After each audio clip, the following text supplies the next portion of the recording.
I still don't follow any of this. Look, it's really simple. I'm the son of the King of Britannia. Then why are you in Japan? Let me break it down for you. Every nation belongs to one of three major empires. Britannia, the Chinese Federation, Britannia, Santa Maria, Kazakhstan, Britannia, Alderaan, Britannia, Corneria, and Britannia. I don't even know why I bothered to ask. My dad is the current King of Britannia. This job is bitchin' good. With Dad being the king and all, one wife really wasn't his thing. Unfortunately, it was only too late that he discovered the downside of having too many wives. If I gotta watch one more episode of Bridezillas, I'm gonna saw my own arm off. See, me and Natalie have the same mother. Natalie, we have to kill the Tooth Fairy! Every day I pray I was adopted. We had a ton of half-brothers and sisters who all lived with us at Dad's place. And my God, we were mother-licking adorable. For the most part, we tolerated each other. However, sometimes we got on each other's nerves. In my defense, she would not let go of that plate. Of course, there was that one half-brother. Never mind. Anyway, one day I went along with Dad on a diplomatic trip to Japan. You see, Japan used to be a great independent nation led by a great man. There was only one flaw. His son. I can live entirely on a diet of crayons and lighter fluid. After one tragic slip-and-slide incident, I decided we should return home.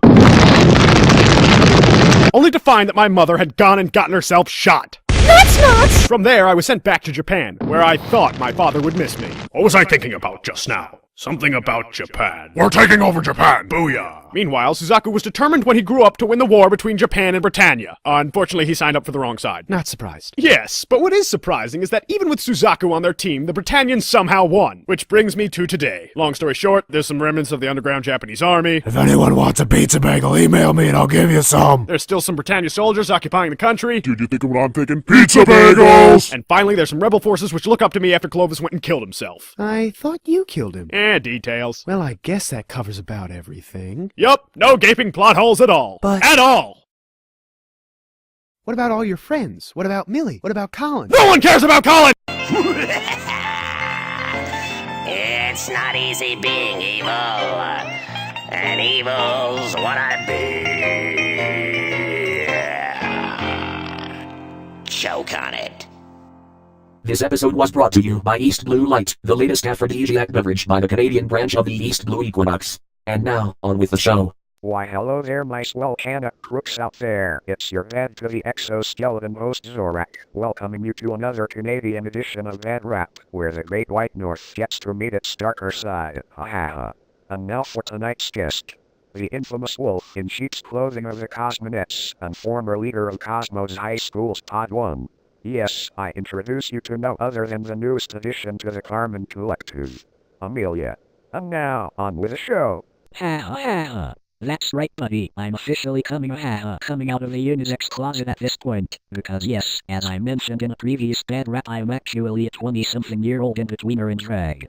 And since we're throwing everything on the table here, Amelia is just an alias I gave myself when posing as a high school student. My actual name is Ishmael Catalonia, as in the delinquent twin brother of Dorothy Catalonia, from Mobile Suit Gundam Wing. And yes, the Rockefeller Foundation does in fact have a majority of Canadians in its colonies, and if you can wrap your penis head around that, me and Dorothy also have family connections with the Britannian Empire. Also, I used to be the fourth member of that J-pop boy band Three Lights, back when the band was originally called Shooting Stars. Being the only non-Japanese member of the group really made me stick out like a sore thumb, but it was worth it to avoid the after-colony wars. Sadly, I was kicked out of the band for quote-unquote creative differences and personality conflicts. Whatever. They're just jealous of my natural sexiness. Since 2011 I've been living it up at Cosmos High School as Amelia, being the cheerleading captain of the Cosmonettes and flirting with both males and females alike, as naturally I'm a bisexual. Of course such luxuries had to come to an end when those bitches from both the Repulsor Republic and the Elitist Alliance chased me down and tried to make me a member of their groups, neither of which I wanted any part of by the way. Being with those hoi polloi hosers would mean censoring my lust for men as well as women, and getting in the Repulsor Republic would only result in my inevitable death when they discover that I have penis rather than a vagina. So I had to spill the beans about my true gender and sexual preference just to get those sluts off my back.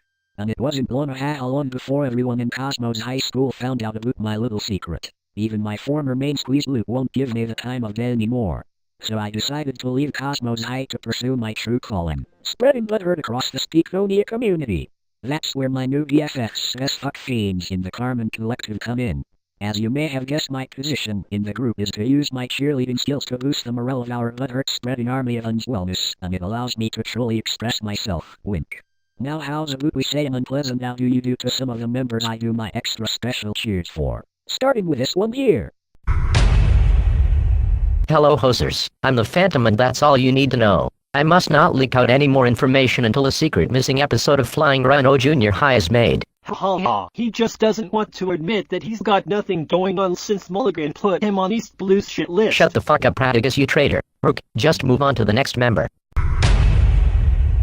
Greetings fellow time teasers, my name is Etoni I know.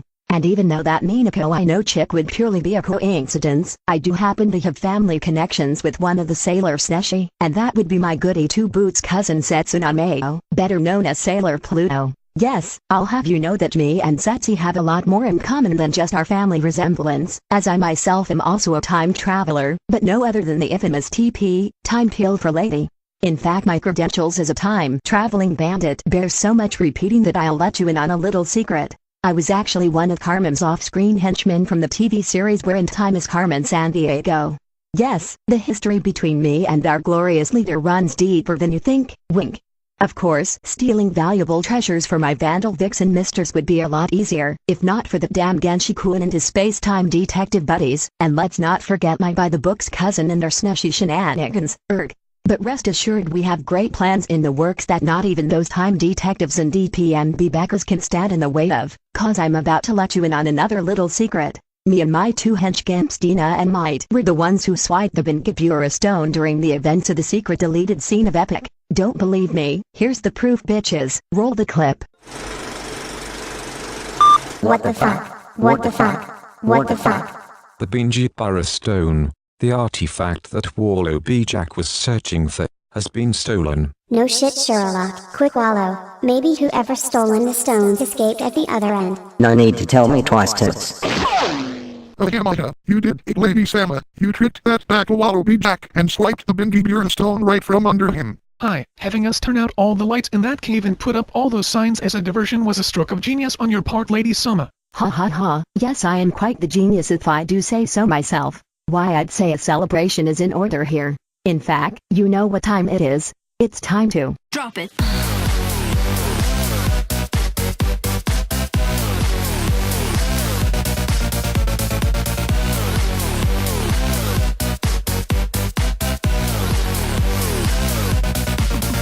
Yeah. Bag, nothing like a sexy victory dance to stimulate the senses. Now let's get out of here before those CD-ROM rejects get wise to us. Aye, Lady Sama.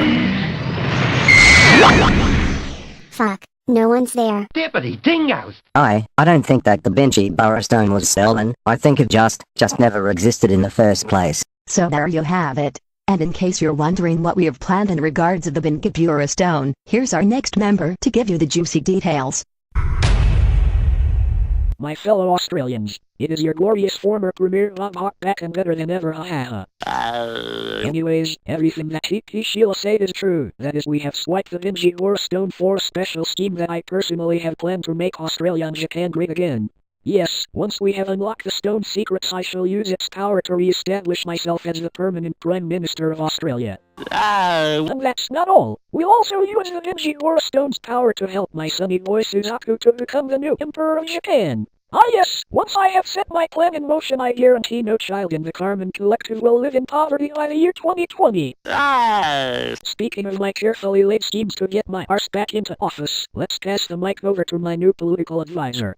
Okay, he's no Aussie, but he's a definite improvement over my now former BFF Paul Keating, who's in the Ketchum clan. Take it away, my Yankee cover. Ha ha ha, hello, my name is Robert Bob White, Mayor of Bluffington. Well, former Mayor of Bluffington actually. Those who remember the later seasons of the Nickelodeon series and pretty much the Disney series Doug knows that Tippy Dink defeated me in the campaign for mayor, and it makes me butt hurt to this very day. But soon the joke will be on that dink pitch. Once we use the Bingabura stone's power to our advantage, then I too will have my chance to make Bluffington great again. Ahamata. Speaking of my hometown, rumor has it that Bill Bluff has recently joined up with those prudes in the Elitist Alliance, since he bought out the Oiseso Corporation in Pangaea. That would explain why his daughter Bibi is featured in this photo article for the Elitist Alliance Fashion Club. Well, I think I've talked long enough. Moreover, vote for me, Hamada. What do you want from us? We're evil! Evil!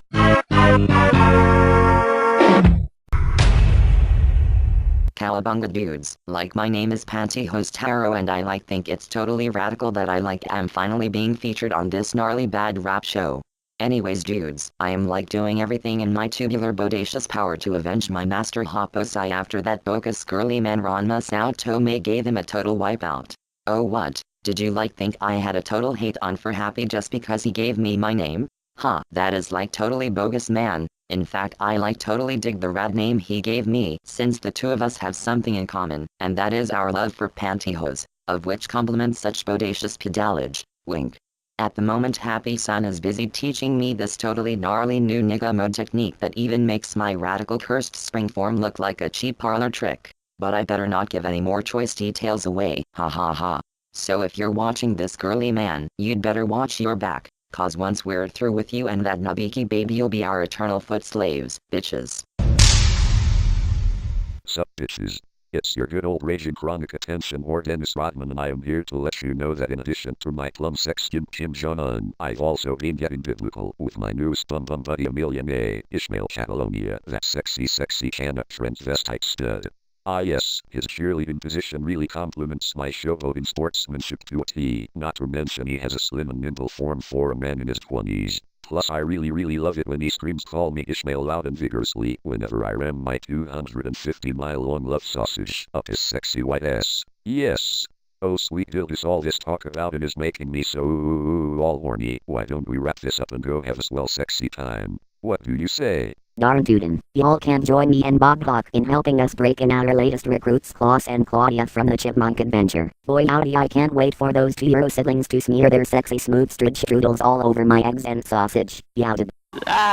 Fucking oath mate, and after we're done with that we can sell the country, sell the country, sell the country, sell the country, sell the country, sell the country, sell the country, sell the country, sell the country. Oh sweet Lilith, my old slogans are getting the better of me again. I mean we can go and get us a ripper of a lunch at Macca's. Yes! Oh mommy, that sounds very swear. Let's do this baby. What's that? You guys want to have a swell sexy time you say? Ah yes, that does sound like a swell idea. Well folks, I think that about does it for now. But before I go, I'd like to make a small declaration of war to the person who introduced me in the first Canadian bad rap, Sandra LeBlanc. Now that I know you're with a Darkwing Den, that officially makes us mortal enemies. So you'd best watch your back, you skateboarding hoser, cause I'll be coming for you. Your arse belongs to me, Now if you'll excuse me, I've got to go root for the home team as me and my fuck buddies go munch on some Eurogrindish. Go, Carmen. Ah yes, thanks for that insightful interview Amelia, especially your book into declaration of war against Sandra. We expect bad things from you.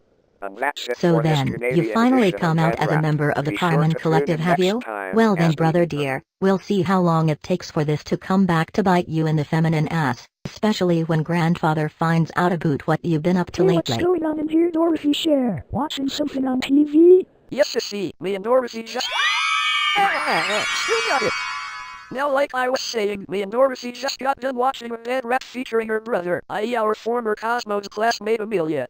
It's amazing how such a sick fuck like him could be related to someone as elegant as you are. Yes, it's true. Ishmael always was the black sheep of the family, but there is one thing we did have in common, and that is our undying rebellion against our prudish upbringing. Ha ha ha. And yes folks, despite my elitist heritage in the Rockefeller Foundation, I am a raging podophiliac, with a sexy smooth pair of hockey sticks that cannot be confined to lacy bondage. Hence why I have joined up with my fellow footsie freedom fighters in the Canadian branch of La Del Dun. And if you're still having doubts about my credentials as a pancake connoisseur, I'll have you know that my best foot friend outside this group is no other than Relina Peacecraft, who's in the Ketchum clan. Oh, the things we used to do behind closed doors and outside the academy would make every branch of the Westboro Baptist Church blush in disbelief. Oh my, I do believe these juicy details of your old school activities are how you debutants say, giving lava vapors. Why don't we go back to my room for some activity of our own, wink. Millimeters, throw in a foot massage and one of your trademark soul scrubs and you got yourself a deal. Sweet. And while you two gals go at it, I can conduct some business for my own little project. Why, I'll even start by recruiting you know who like you suggested, Dorothy. What, you mean my stepbrother? Well, yeah, him too. But I was actually referring to the other person you suggested. You know, the one you're always going on a hoot. Oh yes, that you know who. Yes, Rafi, do get him while you're out. You can count on me, dollface. Come and Dorothy share. I got my bed and my sheet all warmed up for you. Right, off to it then.